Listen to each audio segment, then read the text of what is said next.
Thank you very, very much, and welcome.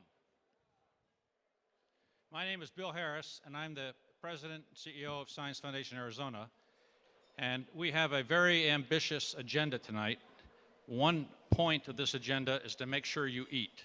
So you're supposed to start eating now, and let me spend a few moments talking about what this evening is about, and then we'll have a variety of other people say some things more definitively.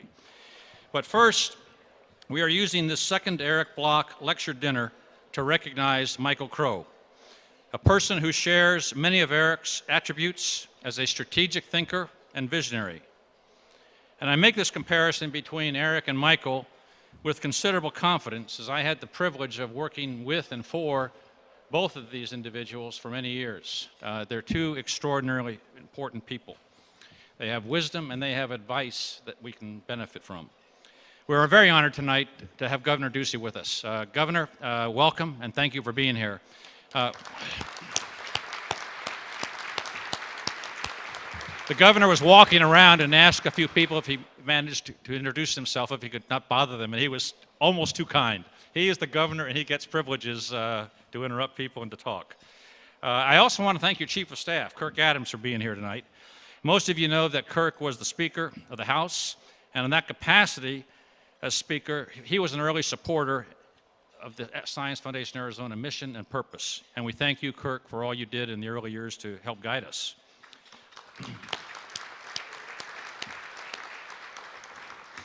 I also want to acknowledge we have a number of legislators here tonight, senators and representatives. We have some ABOR members. And because of the tight time schedule, I'm not going to introduce all of the people, but there is a table over here that's got a lot of interesting people that you all should try to see during the evening. But thank you all for being here very much.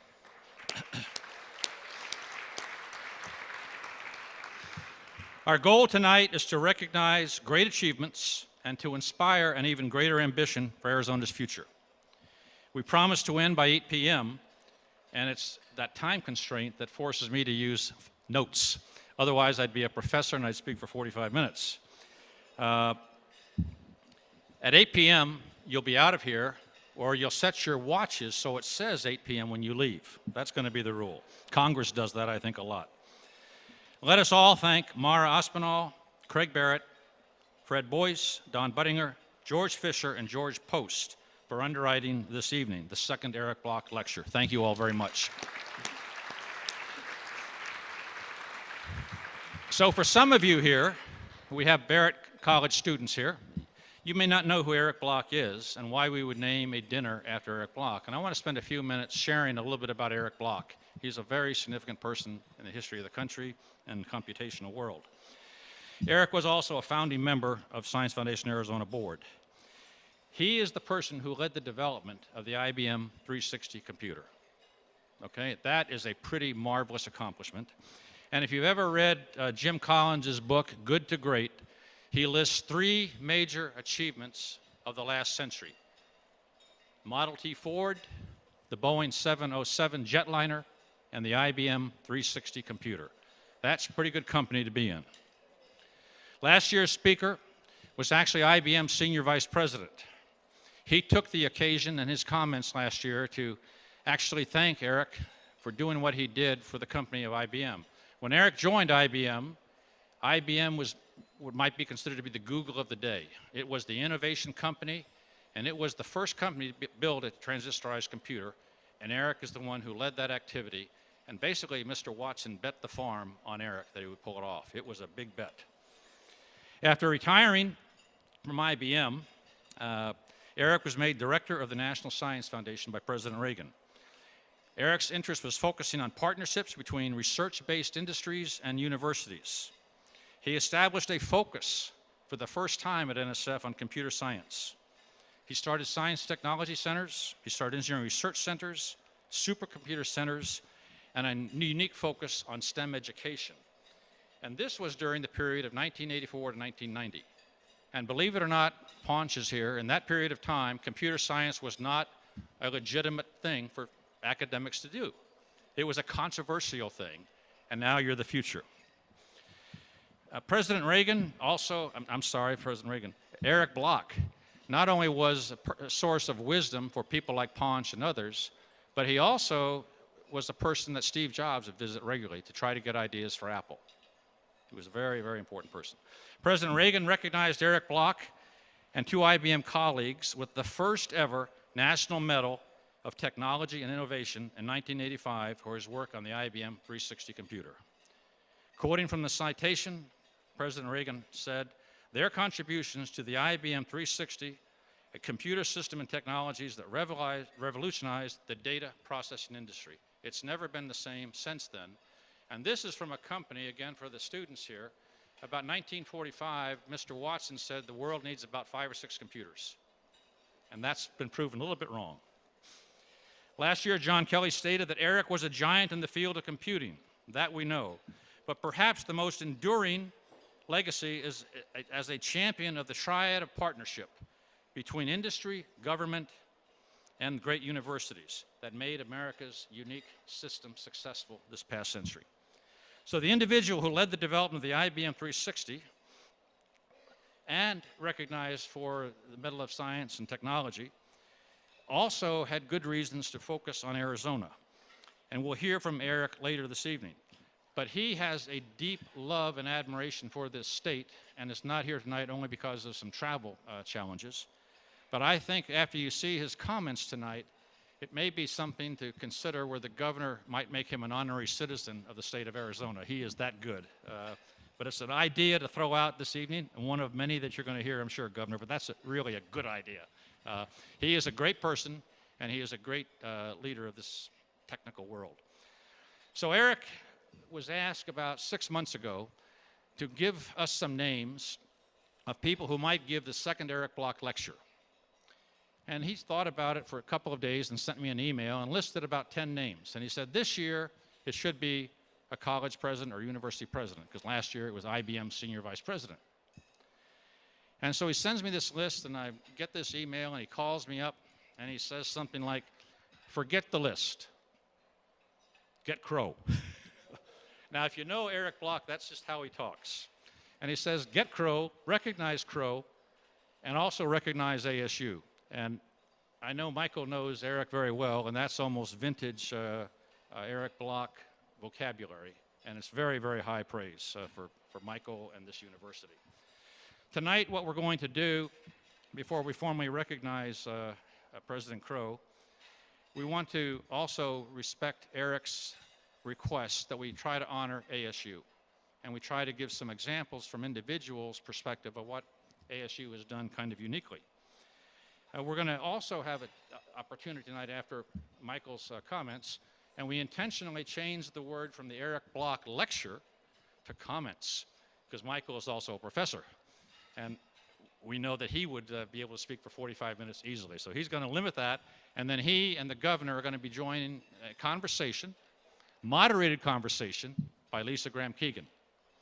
So it's going to be a full evening, and I think it's a very important opportunity for the leaders that are here tonight, the students that are here tonight, to hear from two important and great leaders of this state, having a conversation, answering dialogue and questions that you rarely get to see anywhere. And I appreciate the governor being here, and I appreciate Michael participating in this as well.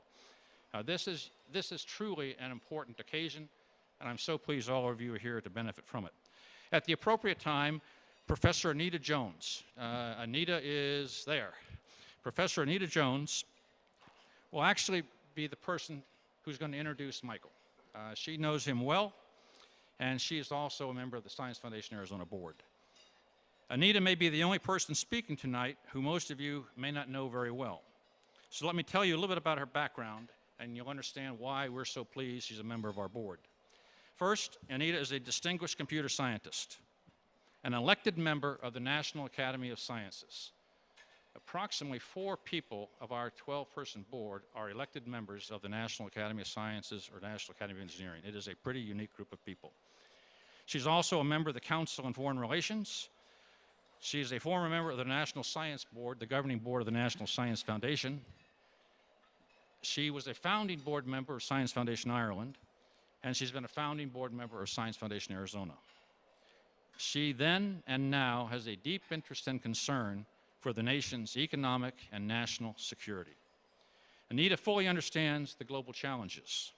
She was Director of Defense, Research, and Engineering for the United States government for 4 years. That included responsibility for something that some of you will have heard of called DARPA. You may not know what the letters stand for. Defense Advanced Research Projects Agency. It is truly a unique institution in the country. She had oversight of the Department of Defense laboratories. It was during her watch that DARPA developed and tested the Predator drones that have so changed military engagement to a great extent. She did some of this down at Fort Huachuca, and Jerry Proctor is somewhere here and knows about drones in Fort Huachuca as well. Anita remains concerned about developing talent and education, and she helped SFAZ focus on postdoctoral education, particularly in computer science. And we have all 3 Arizona universities working on postdoctoral education in new ways. We're one of only 3 institutions or states in the country that was able to achieve this kind of support. So I commend Anita for her pushing Science Foundation to lead this, and the 3 universities for working so effectively with Len Fine and our staff to make this happen. And there's a tremendous amount of good education that's taking place because of that. After Anita introduces Michael, we will then have a few minutes of, I guess, to celebrate that. And at the end of the evening, Don Buttinger will close the event. So now you've got the entire evening. We'll be out of here by 8. But before I leave, I wanted to make one set of comments and welcome one group of people. Carl Hayden. Where's Freddie? Coach Freddie, where are you? There's Coach Freddie. Carl Hayden. They're the school that developed a robotics team in their rookie year, about 2004. They didn't quite know the difference between what a university competition is, so they entered it, and they won. This was a high school team that had a robot named Stinky that actually beat MIT. This is a remarkable school and a remarkable team, and he has continued to develop robotics students over the years. Freddie, thank you for being here. And thank you for beating MIT.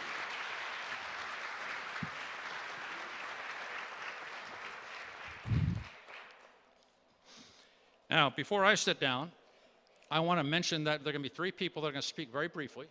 Mara Aspinall is going to talk about the Diagnostics Institute and her work at Arizona State. Craig Barrett is going to talk about something called Barrett's Honors College. You might have heard of that. And he's also going to talk about engineering in general and its importance.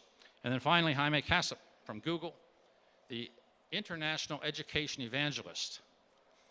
Has the best title in the room, and he's going to talk about talent as well. So before I end, what I think is useful to do is to remember that what we do is we connect people together. We connect universities and industry and research. We lead the Arizona STEM Network. We've had the privilege of doing some really unique things in the education and research space. And over the past few months, there has been a unique focus on coding and computer science, taking advantage of the celebration of the Navajo Code Talkers and creating a code writing initiative that's going to take place throughout the state, but initially focused on the Navajo Indians. So we are pleased you are here tonight. We thank you for being with us, and we hope you enjoy your dinner. I'm very proud of the staff that has put this together. Very pleased that the governor and his colleagues are here, and thank you for the evening. Mara.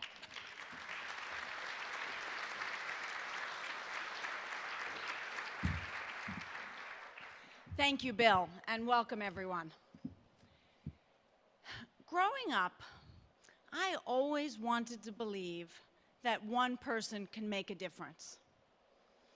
But unfortunately, that was easy to say, and I met very, very few people who really proved that. Tonight, we have 2. First, Erich Bloch. As Bill described, Erich was a pioneer at IBM, and he led the entry into the supercomputer business. You cannot think about Erich without remembering those 3 numbers, 3, 6, and 0. And while it seems easy today, he expanded technology that only a very few believed in. He then moved on to the National Science Foundation in the 1980s, and again, transformed it. Again, easy to say, but there was tremendous criticism for his focus on undergraduate engineering education, which Science Foundation funds today. And there was tremendous criticism for going into research that was transformative, that could work with industry. But Eric held his ground and changed the world of technology today. Truly somebody who made a difference in a small people's lives then and all of our lives now. But that brings me to the second person, Dr. Michael Crow. So before I moved to Arizona, I had heard about a man who had transformed a big school in the desert.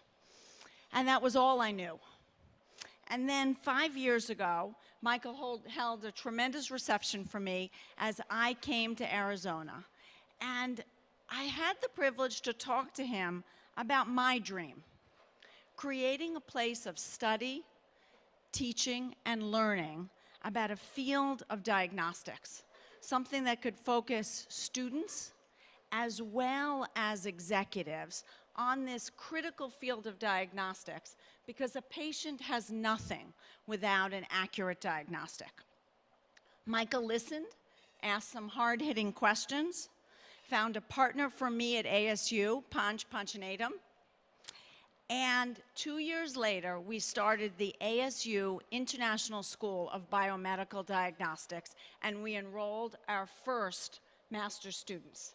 Today, 2.5 years later, we have 51 students in that school, a tremendous success. But it was Michael's vision that came together. Michael understands and truly embraces the value of interdisciplinary education and the power of bringing life sciences together with social sciences to truly make a difference. Michael, as I've seen so many times, has a vision, gets others to stand behind that vision, and then moves forward, obstacles or not, and ensures that the work happens. But perhaps most impressive to me is that Michael enables other people to be the one person that makes a difference in their part of ASU. So with that, tonight, we celebrate two people who truly make a difference. Thank you.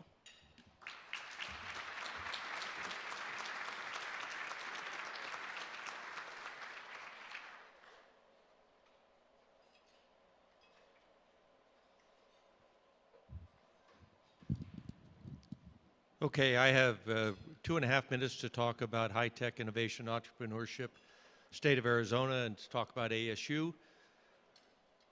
I think you all know that the heart and soul of high-tech innovation entrepreneurship is comprised of three things: smart people, smart ideas. Smart ideas come from basic research. Smart people come from great universities, and then the right environment to let them get together and do something. And I want to talk a little bit about both the Honors College and the School of Engineering. The Honors College, you're probably aware of at ASU. It has a population of about 6,200 students. I want to put that in perspective. Harvard, Yale, Brown, Columbia, and Stanford's undergraduate population is roughly about 6,000 students. So in the center of ASU, you have the equivalent of any of those schools in terms of academic achievement and academic capability. You can put in perspective, there are hundreds of national merit scholars in the Honors College. It's a nice thing that over 50% of them are majoring in STEM topics.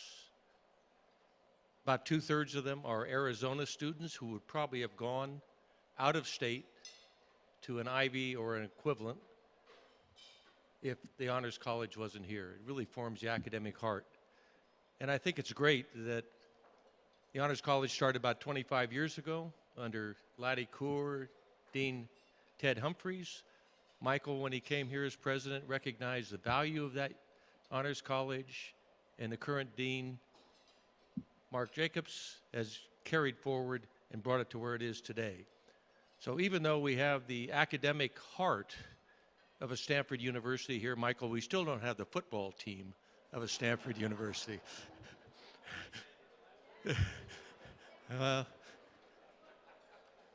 Anyway, I want to just take 1 second. I know Mark Jacobs, the Dean of the Honors College, and 9 of the students are here at table 8. Would you guys just stand up and be recognized for...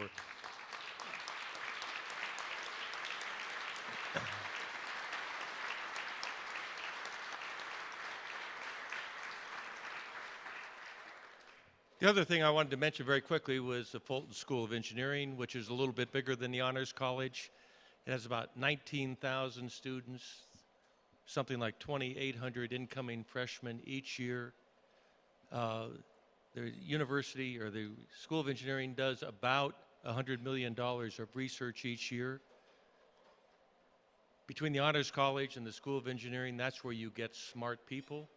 From the School of Engineering, with its $100 million research budget, that's where you get the smart ideas that are sloughed off into the local economy if the environment is right. By the way, the thing that the Science Foundation Arizona has been doing during its lifetime is to help create that right environment for that entrepreneurship and economic development within the state. So I want to compliment Michael again for his work in promoting not only the School of Engineering as he found it when he came here, but for introducing all the multidisciplinary aspects and the cross studies that are associated with the School of Engineering and across the whole university today, and the various deans of engineering. Dean Johnson, who you just lost, I think, to Colorado School of Mines, but Dean Squires, who's sitting in his place today. I think we ought to compliment the School of Engineering for its accomplishment. It's risen in its ranking in the U.S. university system. It's roughly 40th in terms of all universities. It's a School of Engineering, roughly 20th amongst public schools.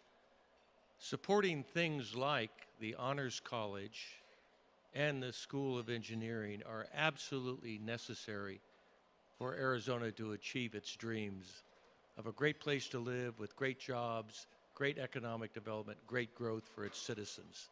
So I want to compliment the university for what it's accomplished and suggest that we all do everything we can to support its activities going forward. Thank you.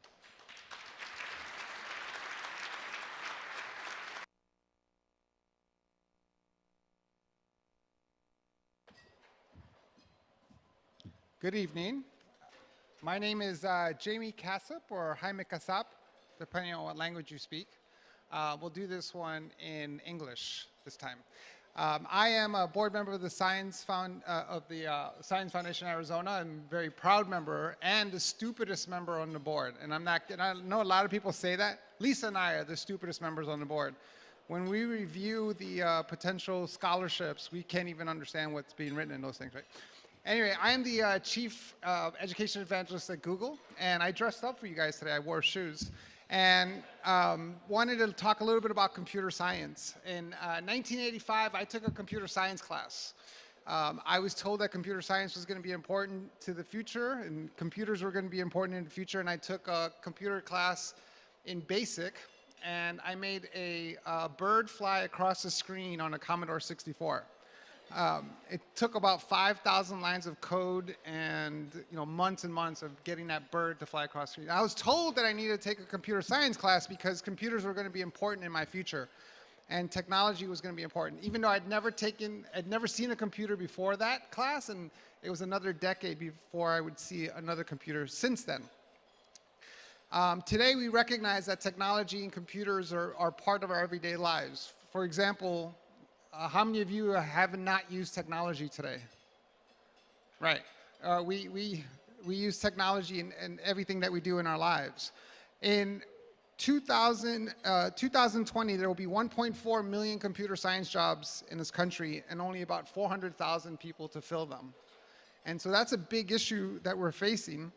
And when you think about what's happening in education, the demographics that are changing in education, today in the U.S., 1 out of every 4 students in K-12 is Latino, for example.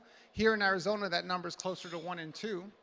And then when you think about the fact that there's only about 13% of graduates in STEM that are Black or Latino that have a STEM degree, you recognize that there's some issues that we're facing when it comes to the job market and the shortages at places like Google, where we're going to face shortages like this.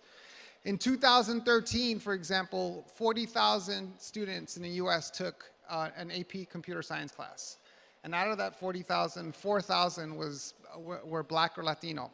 In Arizona, there were 412 high school students that took the AP computer science class. And out of that, 23% were female, and only 54 of those students were Latino, and only 12 of those students were African American. So we see that there's a gap between the skills and the jobs of the future and what we're currently doing in education. But I see this as a tremendous opportunity and potential that we have, because at the end of the day, Arizona is what, and especially the metro area, is what the rest of the country will look like in about 30 years. And so when we think about that, we need to do something when it comes to computer science education. And we are. For those of you who might not know, I'm part of a team that's launching a school in downtown Phoenix called the Phoenix Coding Academy. It was an idea I pitched to Superintendent Kent at about a year and a half ago. And the idea was to build an inquiry-based school focused on computer science, where computer science would be the language that students learn. And we've had a tremendous response to that. And we were worried that we might not be able to recruit high school students or students to come to this high school. And I just want to share a quick story. On Twitter, I had a mother send me a direct message, and she wanted to kind of put her kid on the waiting list for the computer science school, because she just assumed that the school was already filled. And we're launching the school in the fall. Her student, her child, was in second grade. And so she wanted to put him on the list already, right? So the opportunity and the potential that we have, and the excitement around computer science and what we can do to use computer science to solve the problems that we're facing has tremendous opportunity. So I'm thankful for the work that the Science Foundation is doing, and I'm thankful for everyone here to listen to some of the great talks that we're going to have about the future of Arizona and the potential that we have in this state. And I couldn't be more proud to be a resident and a citizen here in this state. So thank you very much.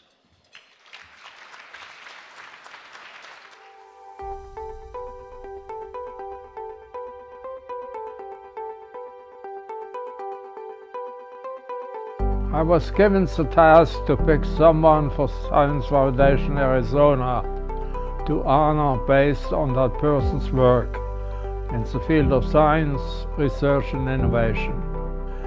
In my mind, the only clear choice was Dr. Michael Coe. ASU's selection as the most innovative university in the nation was no accident. Since day one, Michael has kept the helm of the ship, now recognized among the elites. Think about this for a moment. There are countless colleges and universities striving to be innovative. They are all motivated by a determination to make our world and mankind better through discovery, trial and error, resource utilization and passion. And when all those efforts by hundreds of thousands of people were analyzed, it was judged that ASU, its faculty and students under Michael Coe, was the most innovative university in the country. There's no moniker more important to research engines than to be deemed the most innovative. And I could not be more proud of Arizona, ASU, and Michael Coe. But now what? To rest on one's laurels and stare at the new innovative plaque on the wall and say it's finished would be a lost opportunity. If that were to happen, Arizona will miss a unique and powerful moment in its history. As I look to Arizona and the leaders now in place, I see a golden moment in time, not just for ASU, but for the state as a whole. I have one word for you all gathered tonight that I believe should be the guidepost for Arizona's current group of leaders. That word is talent. When I worked for President Reagan as director of NSF, it struck me that what he was able to do is to present a vision of the future he saw for our nation. Then he went out and found a group of leaders to put in place the industry needed to achieve this vision. I was very proud to be part of his team, and the National Science Foundation of today reflects that vision and is a vigorous source of talent who fosters some of our greatest innovations. Can Arizona achieve this level of innovation? Yes. Does Arizona have the talent in place to drive that vision? Yes. You know Governor Ducey. I believe if Ronald Reagan were alive today, he would enjoy meeting you. I think we would see you as a talent necessary to take Arizona to new heights. As I think more about watching the forceful duo of Ducey and Co. working together to create the team of Arizona and ASU. Then he would shake Bill Harris's hand and he would say, damn these 3 talented guys working together all on behalf of innovation in the state of Arizona. You need to watch what's happening in Arizona. You need to watch those 3 guys working together to create the next generation of talent, not just for Arizona, but for the nation. That's who you need to be doing business with in the 21st century global economy. Now some of you are saying that Ronald Reagan would never say the word damn, but in this room I'm the only one that worked for him, so I'm telling you he said damn. Be that as it may, many of Reagan's dreams and visions are being implemented here in Arizona. Thank you for giving me this opportunity. I'm thinking of all of you tonight and wishing the best for Arizona and its future.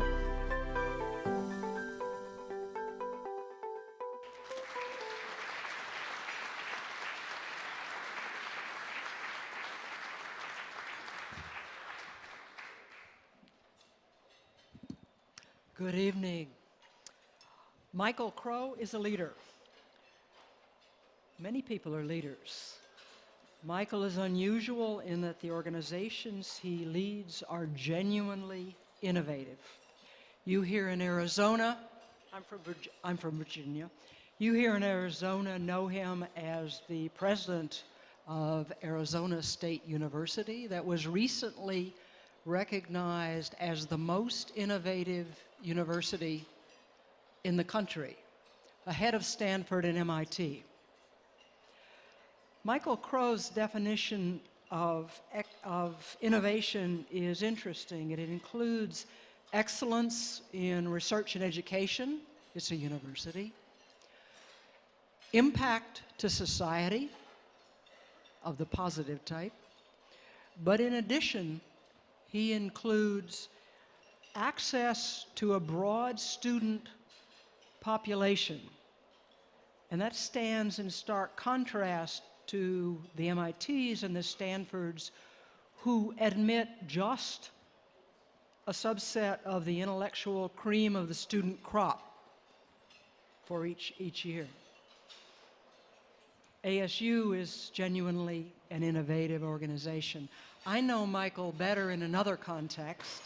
He and I are both trustees of a not-for-profit called In-Q-Tel. And Michael is the chairman of the board of trustees. In-Q-Tel is a unique in the world institution in that it seeks and does identify technology, mostly in startup companies, and then works to transfer that technology and apply it to the missions of the various agencies in the U.S. intelligence community. And we do know that they need that. In-Q-Tel has been effective in finding technology and transferring it through some very high impervious membranes that encircle these government agencies. SFAS tonight wants to recognize Michael as a leader, but in particular as a leader of at least two of the most innovative organizations on the planet, ASU, and I have just added IncuTel. And so I'd like to invite Michael and Bill to come to the podium.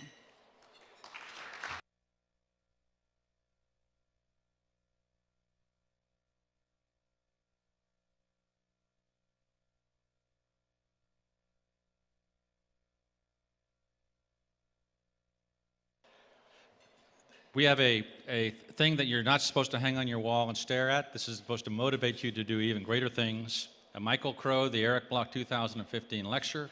Science Foundation Arizona recognizes your leadership in the development of the nation's most innovative university, ASU. Congratulations and thank you. Thank you, Bill.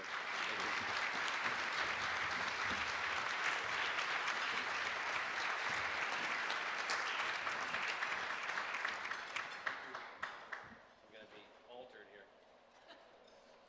Okay, thank you, Bill. Thank you, Anita, for that gracious introduction. Let me say, I met Erich Bloch just about 30 years ago in a hallway at the Student Union at Iowa State University, where he came up to me and he grabbed me by my collar and he said, "You, young man, are a troublemaker. You are a troublemaker." We had been in some political fights and he was mad at me. We had done something that he wasn't very happy with. I had never met him. And he has me up against the wall. I'm a little bit bigger than he is. And he has me up against the wall and he's, "You, young man, are a troublemaker and we're going to have to make things right," or something to that effect. And so that began a long relationship between Erich and me, and on many different fronts. And let me just say, before I walk you through some things relative to ASU, what Bill was talking about, what Bill Harris was talking about relative to the National Science Foundation under President Reagan. When President Reagan came in, both as governor in 1967, after his election in 1966, the first thing that he did was fire Clark Kerr, who was the president of the University of California. That was the first thing that happened in the first vote of the first Board of Regents meeting that he attended after being elected governor, because President Kerr was not able to be responsive enough to what the governor perceived to be, he was the president of the board in California. The governor is also the president of the board. And so Erich worked for President Reagan and brought in this spirit of innovation into the design of the National Science Foundation, which had been in the past basically an identical mirror of the academy of universities. There was a chemistry program funding chemistry projects. There was a math program funding math projects. Industry, dirty word. Don't cooperate, don't link, don't do things together. Computer science, dirty science. Can't be doing that, and so forth. He changed all of that, and his change of that trajectory of the National Science Foundation, which is spending billions of dollars a year across tens of thousands of projects across this entire country, has changed this university.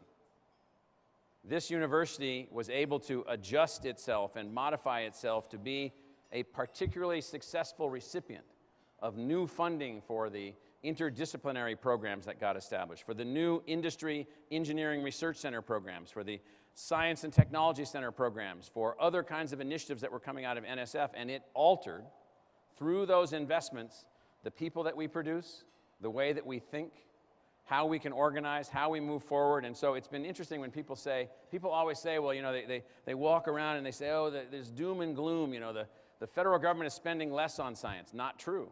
They're spending less on the science that you want to do that's not going to be that important. They're spending a lot on science and a lot on technology, and it's a bipartisan area of support, and Erich was the single individual in his leadership of the National Science Foundation under President Reagan that was able to alter that trajectory, bringing in industry as partners, bringing in new trajectories, changing things, changing the way that things worked. We have won many of these things, so it's been that day meeting him in the hall there and the stairwell at the Student Union at Iowa State. I'll never forget that day. And then after that, we had many, many, many interactions. Bill was one of his assistant directors, or assistant director after that at National Science Foundation.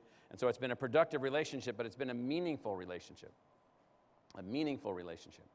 President Reagan was able to change the trajectory of sleepy academia into academia that could help build the country to be more competitive. And Erich was the leader, having demonstrated what he did for IBM, he was the leader that was able to pull this off. And this university has benefited immensely from that, benefited immensely. So let me walk you through some things very quickly. I basically Science, technology, engineering, and math, what STEM can help us achieve. It's all intuitive. We all already know it. I'm going to be really quick about this so that we can have a nice discussion. I'm going to basically say that everything that you hear about our inability, this is my main point, all the other slides just follow this. Everything you hear that we can't get kids interested in STEM, false. We can't get minority kids interested in STEM, false. We can't get poor kids interested in STEM, false. We can't get women interested in STEM, false. False, false, false. What we have are teachers unable to do it. What we have are institutions incapable of understanding how important this stuff is. So I want to walk you through why this stuff is important and a little bit about what we're doing here. So who remembers who this is? Exactly. This is the Martian, Watney, the botanist from the University of Chicago, who said when he learned how to grow potatoes on Martian soil that he was the greatest botanist on that planet. Point being, science and technology, if you watch this movie, you see how the mind of a scientist or a technologist thinks, how they analyze and solve problems, how they do experiments and solve problems, how they do this and design and move back and forth and back and forth and back and forth. And so that's a portrayal of what we once desired to achieve in the United States. It's a portrayal of what we need to achieve in the United States. We have huge problems. Who cares? We always have been able to solve our problems. We now spend more time arguing about our problems than we do solving our problems. And so we need moonshot, Mars shot, whatever you want to call it, a whole new way of thinking. There are huge challenges from which radical solutions can be derived, just as Craig Barrett said, from brand new, fresh ideas being freshly minted, coming out of research laboratories and research groups. Breakthrough technologies that are coming largely out of universities and companies that are connected to universities and centers like the centers that Eric got going, the industry university research centers, of which now ASU has many of these. And then out of that, you get what I call, of all those three things together, huge challenges, breakthrough technologies, and radical solutions. You get moonshot thinking, the ability to take on and tackle any problem. There's not enough water in Arizona. There's plenty of water in Arizona. You just don't know how to get it. There's plenty of water in the atmosphere of Arizona. There's a ASU faculty member right now that's got 10 units over in the desert in Jordan extracting energy from the atmosphere at nothing but a solar exchange panel as the power source.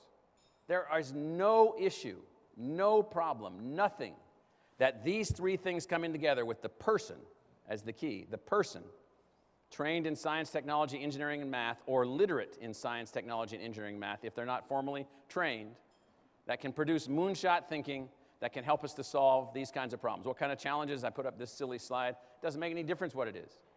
Medical, national security, environmental. You can read the bottom one. If you believe in global warming or not, it doesn't make any difference. Just imagine the Earth is somehow altered, and if it starts to alter, you ought to figure out a way to fix it. And so all this says is that the details aren't important. It just means that literally very few people are doing well in math and science education in our society.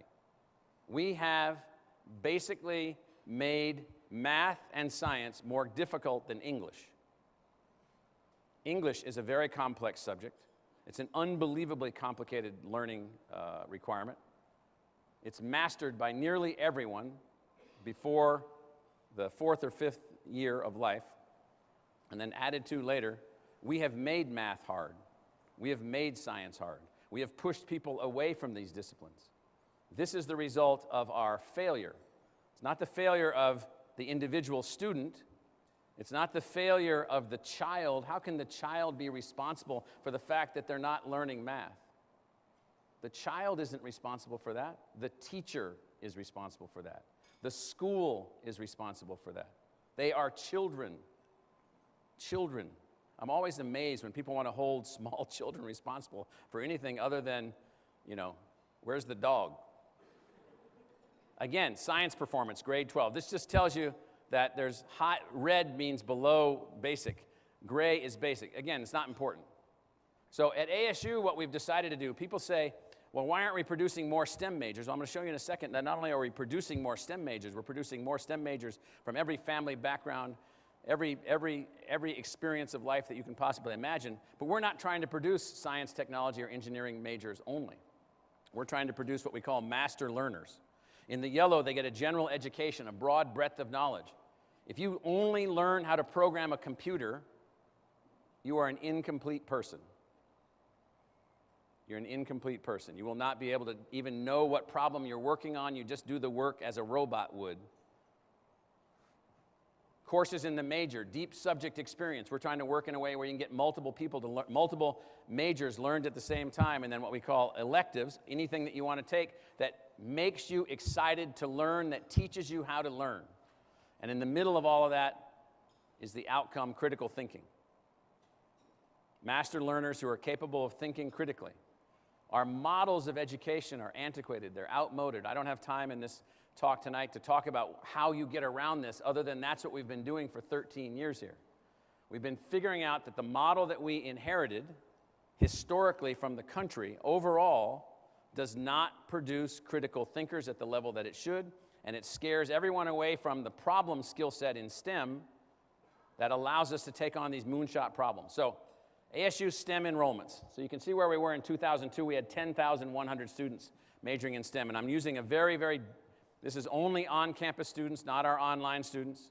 So we've gone from 10,000 STEM majors to more than 20,000 STEM majors, more than doubling. And the numbers are actually, even in 2015, much larger than this. Large numbers of undergraduates. How do you double the number of STEM majors, which is a faster rate of growth than the growth of the university? How do you do that? You have to change how you instruct, how you teach, the tools that you have, the mechanisms that you have, the theories that you operate under. Colleges used to be weed-out sites. If I send you and you're not ready, I'm going to destroy you, and so I can get you out of here. As opposed to, you have a heart and a drive and a desire to do moonshot thinking, and you need some math skills and some chemistry and some physics that allows you to think about that moonshot idea in a more significant way. We figured out how to do that. This is STEM-related degrees awarded. STEM-related degrees awarded. More than a twofold increase. So our productivity is even exceeding access to the institution. We're producing more than even the growth in the number of majors ourselves because we've altered the way that we do things. We've put in ways in which we can get students past the math hurdle, get them through the physics. Once they've mastered the physics, it's never a problem again. Mastery of the physics at the 100 level, if you get past that, then you're able then to take the 200 level, the 300 level, the 400 level. You're then able to major in physics or engineering or science or biology, and then you're able to think about things in a different way. It's not the only way of thinking, but in a different way. This is minority enrollment. So this is increased by over a factor of 3, 3.5. A 3.5-fold increase in minority STEM majors at this institution in roughly a 10-year time frame. Now, this is operating under the theory that most people are clueless.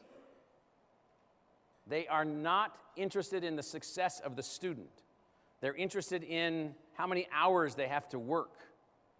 I'm not throwing everybody under the bus. Don't get me wrong. We've gotten thousands of people to alter their trajectory of life and alter what they do to be able to work in this mode. But no one should ever say, well, I hear this sometimes in Arizona, we have so many kids from poor minority families, we're never going to be able to catch up economically. That is false. You should stop listening to that person the second they finish that sentence and just walk and talk to somebody else, because they don't know what they're talking about. Any child who has reasonable reading skills, solid arithmetic skills, the basic fundamental skills, arithmetic and reading. You remember the old one, reading, writing, and arithmetic, all with R's, the 3 R's. If you've got the 3 R's, you can do this if this is what you're interested in. Now, these are not numbers we hope to aspire to. These are numbers that we have attained. These are numbers that we have attained. This is female enrollment, more than double in STEM majors. And in engineering right now, is Kyle here? Kyle, how many women engineering students do we have? About 3,000. So we have more women engineering students than most engineering schools have students. You should see them. Just sit down, come over to campus sometime and sit down at one of these tables with these groups of young women who are talking about being engineers, and the first thing they say is, I don't know why those guys build this stupid stuff like they build. Point being, it's not that you're just producing an engineer, you're producing an engineer who comes from a completely different perspective. And they're going to take that different perspective and they're going to be an engineer just like all the other engineers, but they might have some other outlooks, some other perspectives, some other ways of tackling these kinds of problems. And so these are things, again, that we have done. Now here's Arizona Science and Engineering. The top line is the science and engineering degrees as a percentage of higher education degrees conferred, and the bottom line is the same percentage in Arizona. So you can look back over time. It's been going down and going down and going down as a percentage. It's well below the national average, dramatically below the national average. Every state, by the way, that's below the national average in per capita GDP is also below the national average in number of engineering graduates as a percentage of the graduates in the state. It's almost 100% correlated. And so you can see where we're moving that line back up, and others are moving that line back up, and it's a scaling problem, but we have a problem here in Arizona. We've got to basically, back to what Craig said, back to what Jaime said, and Mara, it's the same thing. You have to have about 30% of your college graduates, and ASU will be at more than 30% of its college graduates will be STEM graduates, and even more, we think 40%. We're only one boat. We got a big boat and lots of oars. It's going to take everybody, all the public universities, other universities working in this space, other ways to make this happen, other kinds of institutions to make this happen, because we've got to tackle this. We've got to overcome this, or we're not going to be competitive. So right now, we're producing 52% of all STEM undergraduate degrees and 67% just ASU, with unbelievable diversity and unbelievable acceleration, and we think that we can continue to accelerate. So to do that, we built this, and my point now is not to give you some little lesson on the Ira A. Fulton schools, plural, schools of engineering. I'm not here to give you a lesson on how, they're going to say that tiring, verbose university president is up there trying to tell us how he's organized the School of Engineering. Who cares? Well, actually, you should care. Because without changing the structure, and this goes to K-12 structure, any other college, any other university, if you do not change the purpose, the goals, the objectives, the structures, the metrics, the funding models, the financial models, the innovation models, if you do not change every single thing, you will get nothing but the same result. Money without conditions, of no value. Additional money without conditions, no value. What we did is we decided to build an engineering school that focused intensely on student preparation, allowing people to become engineers the first week they walk in the door. You don't have to study to be an engineer, you are an engineer. You might not know how to do very much, but I'm going to enhance your skills by teaching you math and engineering as you move along. K through 12.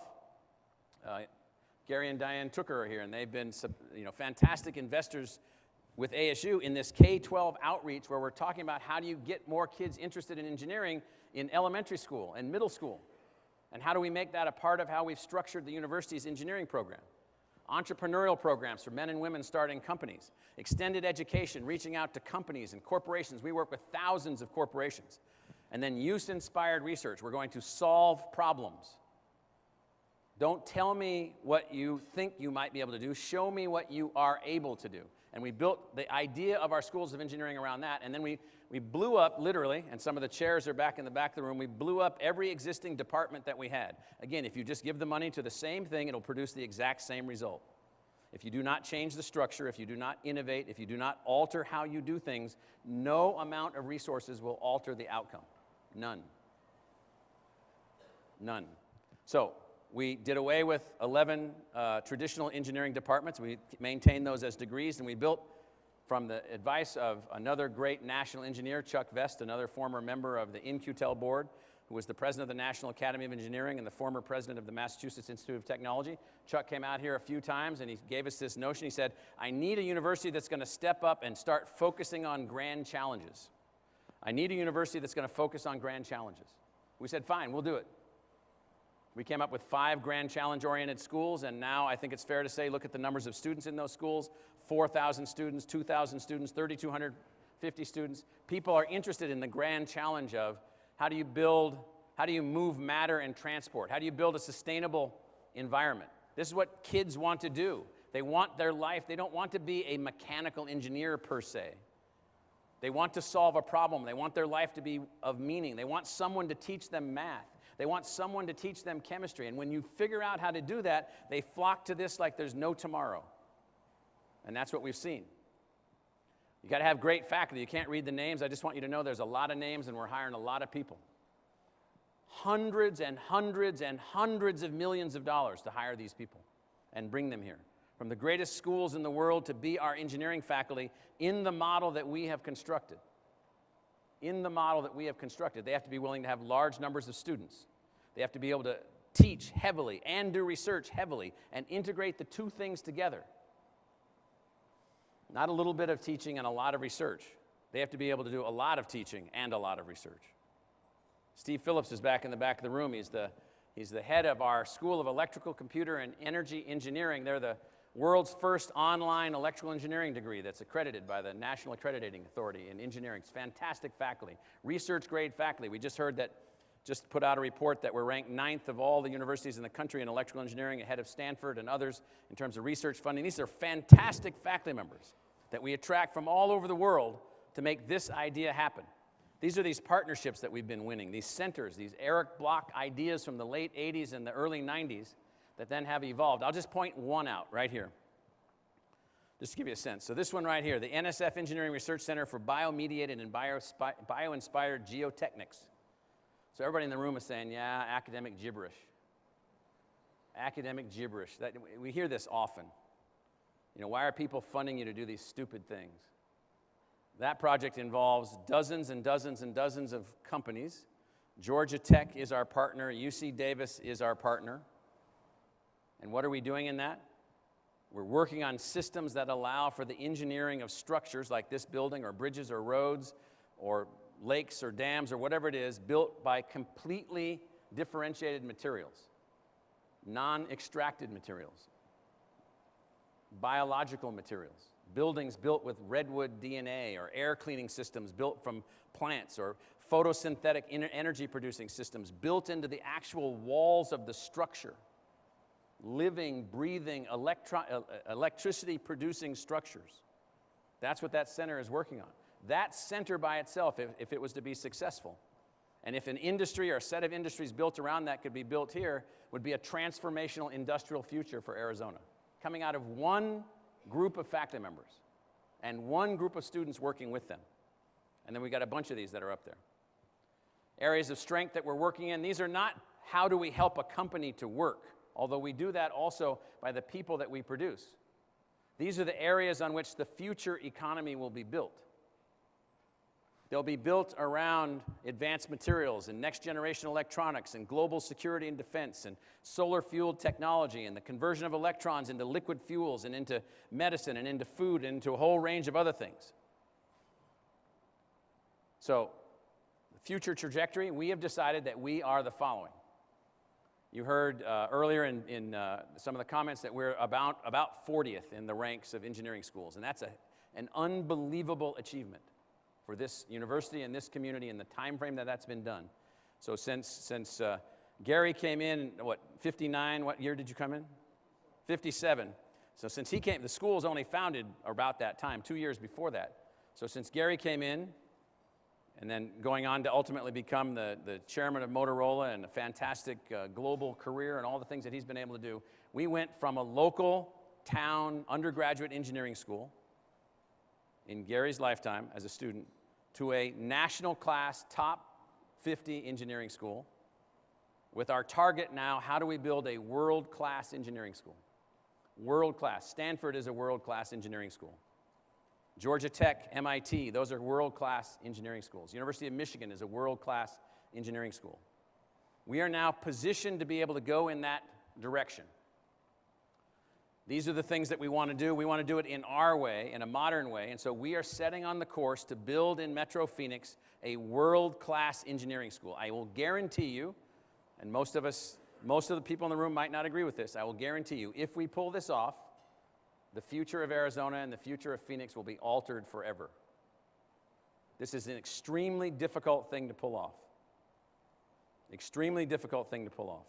And we're working on this idea right now. So, they said 20 minutes. That's 23 minutes and 5 seconds, so I apologize for that a little bit. But what I wanted to say is that there is nothing, no rhetoric that you should be listening to that says that we cannot do whatever it is that we want to do. There are no barriers for educational attainment. There are no barriers for technological success. We can make this happen, and we're working vigorously to make it happen.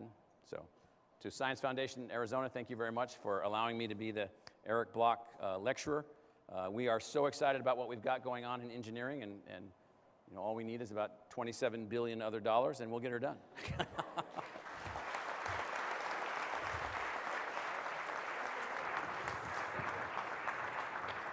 Thank you very much. I have the extreme honor of interviewing President Crow and Governor Doug Ducey. Governor Ducey, you want to join us up here? I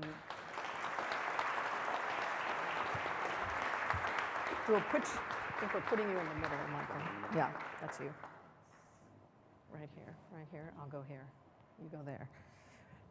My name is Lisa Graham Keegan. I had the honor of being state school superintendent eons ago here in Arizona, and I work on a project called A for Arizona, where we support low-income A schools, schools that serve very low-income students that defy the odds, get to A, and we do that partially so that we can encourage people like the governor and legislators to change policies around that reality. So, gentlemen, it's an honor to talk to both of you.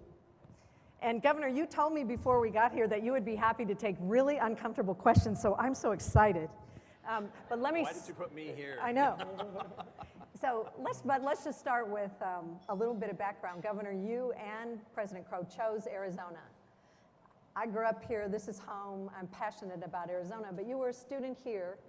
At what point, was there a moment when you were a student when you thought, gosh, someday I'd like to be the governor sitting on the stage with the president of my alma mater? Did you make that decision when you were in school to commit to Arizona? No. there was no moment in time on campus here that I ever thought that I would be governor. So the first thing I want to say is just wow, how impressive, and congratulations, Dr. Crow. I am an incredibly proud Sun Devil. I came here from Toledo, Ohio. My folks split up, and my mom moved out west. And I was the first in my family to graduate college. I actually had a high school counselor who pointed at a map because I was in a position where I had to pay for my own schooling. And I was able to achieve residency in a short amount of time in those days. Things have changed quite a bit. But I didn't know one person, and I had never been here. And I actually I wanted to be a businessman, and I chose finance as my major because our family had experienced an incredible amount of financial anxiety.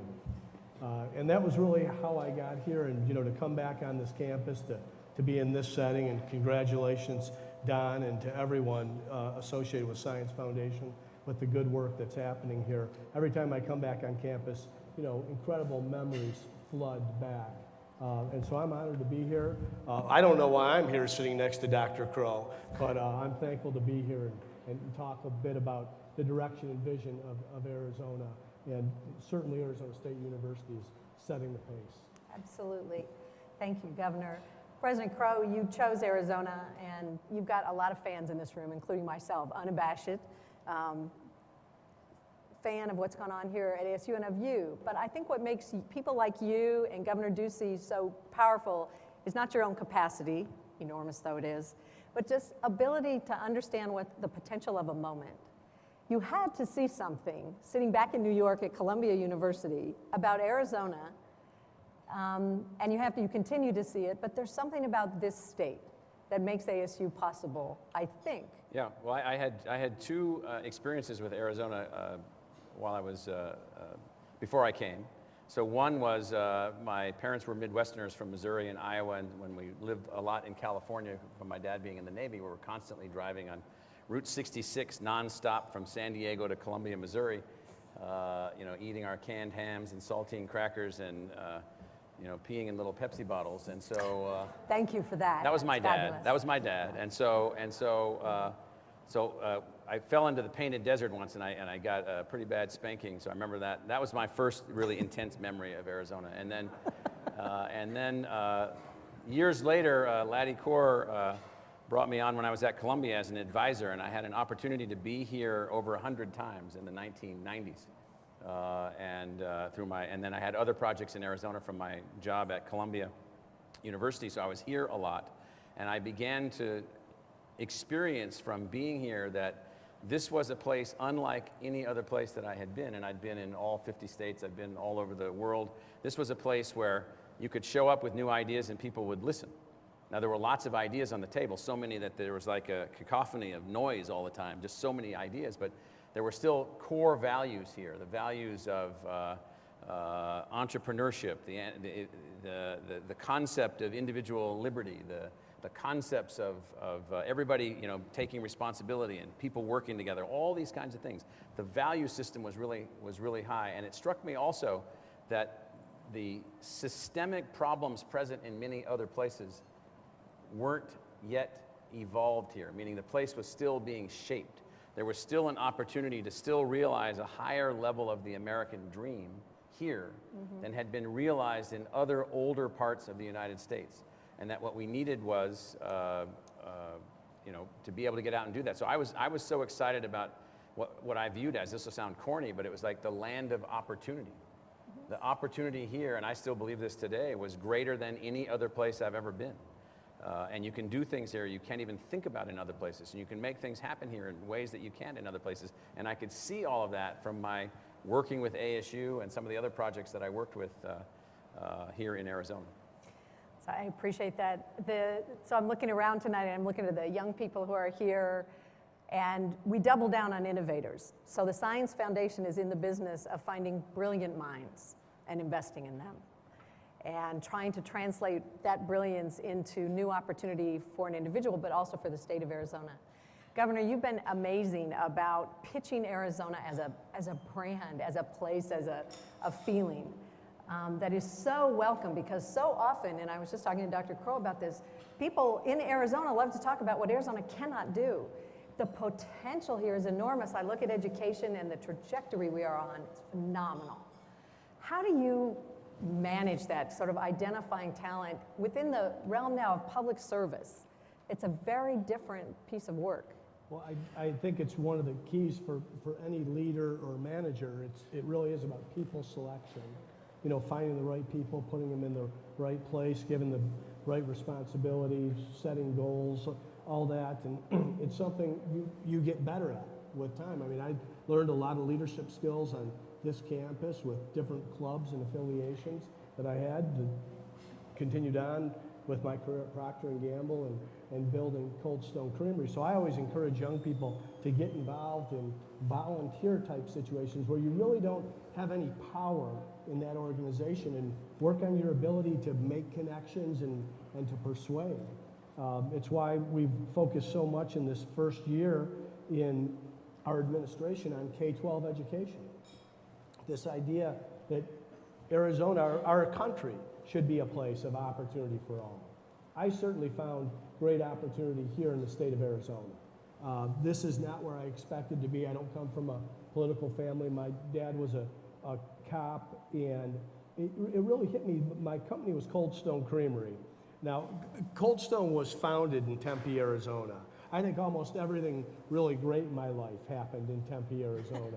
Coming here, meeting my wife here, and the success that we enjoyed with Cold Stone. And I remember, in hindsight, it looks very successful, but as we were starting, I mean, the folks at Procter & Gamble said to me, you know, have we taught you nothing?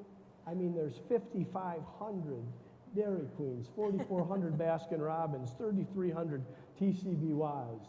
The last thing the world needs is another ice cream concept.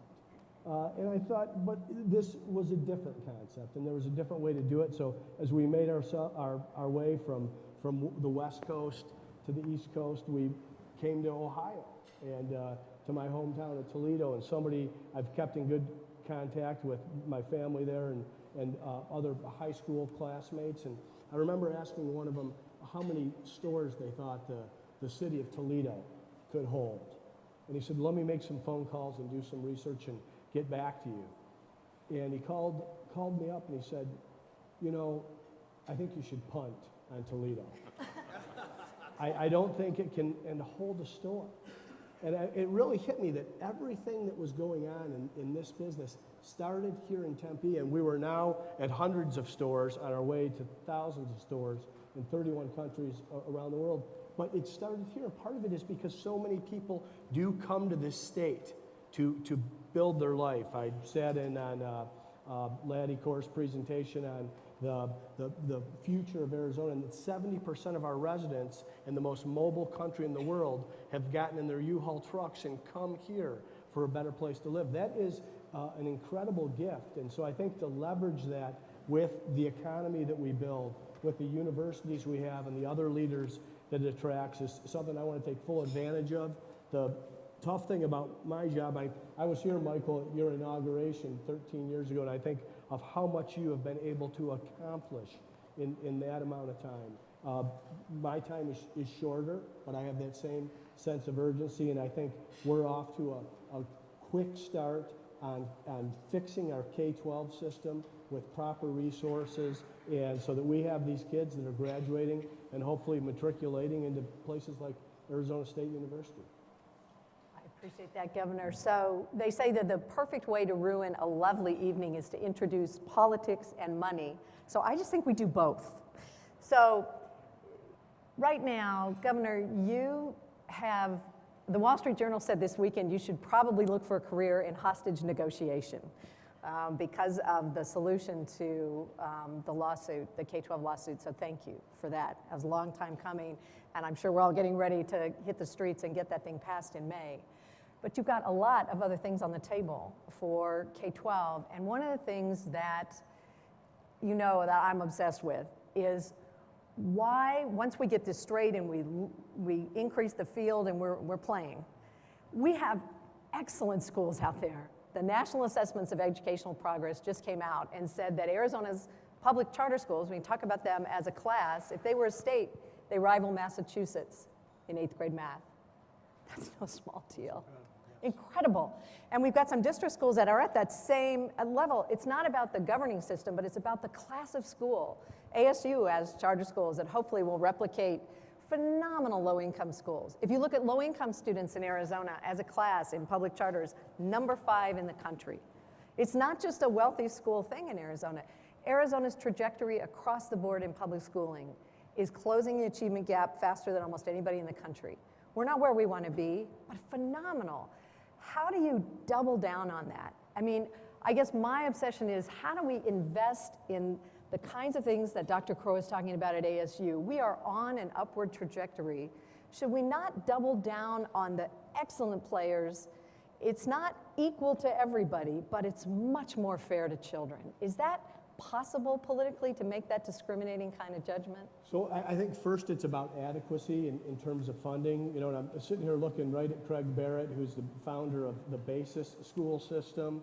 I know Jay Heiler's in the room. He's got the Great Hearts Academies. I mean, these, and there's other leaders. I wouldn't be able to touch on everyone.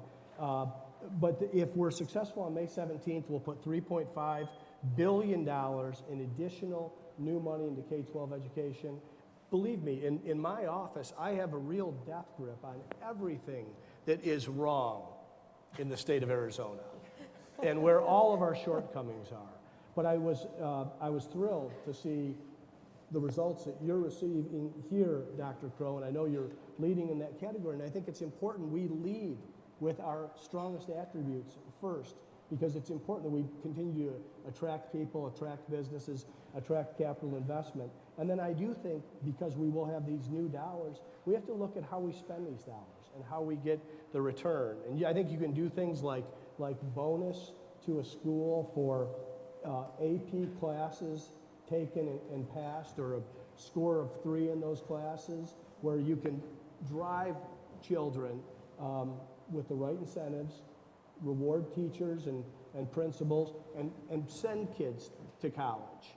And I think we also have to realize that we have some of our kids that are not going to graduate college, but we want them to be educated as well. And we can look at the career and technical training, the JTEDs, the things that were called shop when I was in school. And right now, these way too often are our dropouts.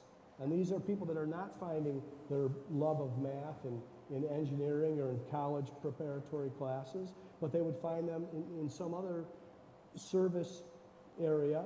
And I think we can incent on that side of it as well. And we can have a much better K-12 system and much better results with productive children becoming productive citizens. You did this at ASU, President Crow. There were a lot of people that were thrown over the boat when you first came. People were upset about it because you felt like they weren't willing to do what you thought it took. Politically, is that still an issue at ASU? Do you eventually change the culture and people just know, I'm here, this is what it takes, I want to be part of this kind of a culture? Well, we definitely don't have unanimous anything. We're a university, so unanimous anything is impossible, but we do have a new culture. And the culture is that we are here to be a world-class research and discovery institution which is wildly inclusive and wildly successful with students from every family background. So when the governor was a student here back in the 1980s, less than 3% of our student body at that time came from the lower half of family incomes. And about half of our student body comes from the lower half of family incomes now, and they have access to this fantastic institution. And so the changing of culture is a necessary, very complicated process. And so when I said earlier that, you know, my theory of change is built around the Austrian-American economist Joseph Schumpeter, which is creative destruction. And so the way that it works is you advance change and additional outcomes by destroying the paradigm before you and advancing a new paradigm which outperforms the previous paradigm. And that's based, and you have to have a culture willing to do that and not just do it once, but operate that way. So we're far from being done. In fact, one of the things that I'm trying to work toward is the institution never becoming mature, never ever being satisfied with what has been attained, satisfied with our achievement, but not satisfied with what we could achieve given that achievement. And so that requires a different kind of culture. And so one of the things that I found here, you know, when I arrived here, working with the community colleges was considered something that you didn't want to do. Well, we've altered that, and we've greatly increased the number of kids that come from the community colleges to the university. That required altering the culture. When I came, we were heavily funded by the government. We're less funded by the government now. That requires a change in culture. It doesn't require less funding from the government per se. Or at all. Per se, but it does require a completely different model. So we operate under the notion of innovate, innovate, innovate, measure, measure, measure, innovate, innovate, innovate, measure, measure, measure, and then drive towards goals and drive towards objectives. And so you mentioned our charter schools. So one of our charter schools is in a low family income, largely minority community where there's been historic low high school graduation rates and unbelievably low college going rates and unbelievably low any kind of post-secondary education, even technical training rates. And so we set out, and we were not successful this year. We only graduated 98% of the students, and only 75% of them went on to post-secondary education. And only 9 of them became students at the Barrett Honors College from that high school, which is not enough for us to be satisfied. Right. We will not be satisfied until the graduation rate at that high school is 100%. Now, we don't have authority at the state level to make things happen where if you're not producing constant improvement in your graduation rates, then you're out. You're fired. You're replaced until someone can do that. But in my own view, the way that you bring about culture change is by attaching outcomes to every single investment that you make.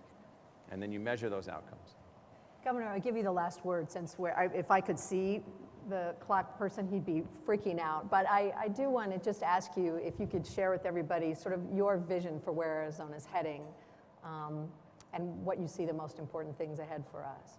Well, I do think in so many ways, because I can't think of a better leading indicator than the amount of people that have, let me just ask this room. I mean, this is a room of leaders, influencers, and decision makers affiliated with the university. How many of you were born somewhere other than the state of Arizona? So, I mean, that's a question I've asked quite a bit over the last year in many large rooms. And I think first I always like to say thank you to the natives for a great place for which to move. They stuck it out. But that idea of the change that you see from a Michael Crow, I remember when Michael was here early on, many people would say this is just a stepping stone here at ASU for Michael to go back to the East Coast. And I said, they would never put up with his stuff on the East Coast. I mean, he wants to change everything.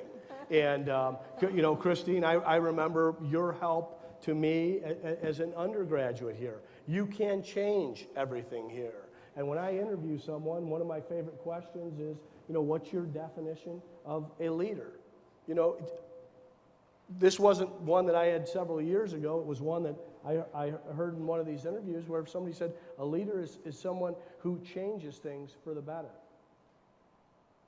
So that leader can be anywhere in the organization, from entry level to the chief executive. And I really believe in our state and this vision of an opportunity for all, that we have what is the best place in the country to live, work, play, recreate, retire, visit, build a business, and get an education. That should be our reputation across the country.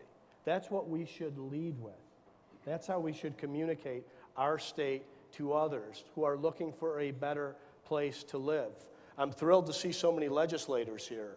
The success that we've had in this first 11 months is because we have reached out to decision makers in our legislature. And what we found is broad consensus on the importance of our K-12 education system. And I believe we'll be able to turn the page and begin a new narrative with success on May 17th. But that really only works if we're not only talking about the kids from kindergarten through senior year, but also at the higher learning levels. So this, some in the press have tried to accuse me of trying to be able to check a box so I could move on from education onto other things. I mean, what else would I move on to as governor? Education is a state responsibility. We can't point our finger at the federal government and blame them for what's happening in our state from an education perspective. This is something we need to own as a state. I think Michael Crow has demonstrated what's possible at the highest levels. We have work to do at the K-12 level, and then we'll never check the box and say we're done there. That's my vision for the direction of the state, and when you have that, the economy comes along with it. Agreed. Thank you both for being here tonight with us. We appreciate it, but for all you're doing for Arizona. Thank you. Thank you. Thank you. Thank you very much. The first time I met Eric was in the Hay Adams Hotel in Washington, D.C. And I'd heard a lot about his life that you've heard about tonight, and I wanted to know what he said to President Reagan when Ronald Reagan told the country that the $2 billion a year we used to spend in the National Science Foundation was a waste, it was an expense, he wanted to get rid of it. He was going to bring in Erich Bloch to shut it down. 2 hours later, President Reagan went out to a news conference and said, I've changed my mind. I can see now that it is not an expense, it's an investment. It's the greatest investment the country can make to save the nation and the world, to increase the standard of living of Americans, and I'm going to ask Erich Bloch to run it. I looked at him and I said, tell me what you told President Reagan. You know that thing about the first person that speaks loses? We sat there for 20, 30 seconds, staff looking at me like, what's wrong with you guys? He wouldn't tell me, he just smiled. What I learned from that was, you know, Don, you got to figure this out. So when Science Foundation Arizona was founded and I was asked to be the chairman, I was honored to step into that thought, the thought we've heard tonight about Eric and about Michael Crow, about Mara Aspinall, about Jaime Casap, about Craig Barrett, Gary Tooker, and many others who've been leaders of our scientific and engineering community in Arizona. So let's learn from Erich Bloch, and let's look at the investments we need to make now to have an Arizona that we all want, that doesn't come just naturally, takes hard work. And Michael Crow, you're a guy we want to invest in. You're a guy who has taught us something that we didn't know. First time I met Michael Crow, I said, what are you up to? He said 3 things. Academic excellence. We want to be the finest public school education in the United States. We want to have access. Every kid in Arizona qualified to come to college, regardless of his zip code or his or her background. If they're qualified to have a college education, they can come to ASU and they're welcome. And third, want to make impact in the community. I thought, wow, how the hell are you going to do that? Well, we learned tonight how he did that, 13 years later. And it almost gives you goosebumps when he talks about the availability of ASU. Most universities, I spent my freshman year at the University of Notre Dame, the first day of the first class, the first review, Father Hesburgh said, you are one of 20 people who applied to be here and are here. And most of the universities are all about exclusivity. Some even take pride in how many they exclude as to how many they take. At ASU, that's turned on its heels. It's inspiring. It's amazing. It's what we're about in Arizona. We're about inclusion. We always have been. And Governor Ducey, what a first year you've had. Thank you. You got off to a fast start. You inherited a difficulty. You didn't spend 1 second complaining about it. You looked ahead, you put together your team, you solved the problem, you put us on sound financial footing, and now we're ready. And please know that we in the private sector say to you that we extend our hand of friendship, of support, of respect, of acknowledgement, effort, resources, and if necessary, sacrifice. It's our thought for you that someday when you leave the National Governors Association Conference, that you can say to your colleagues, I have the finest private sector in the United States. They are smart, they are resourceful, they are committed, they care, they work hard, they work with me, they're available. When I make a phone call, they say, how high? That's who we are for you.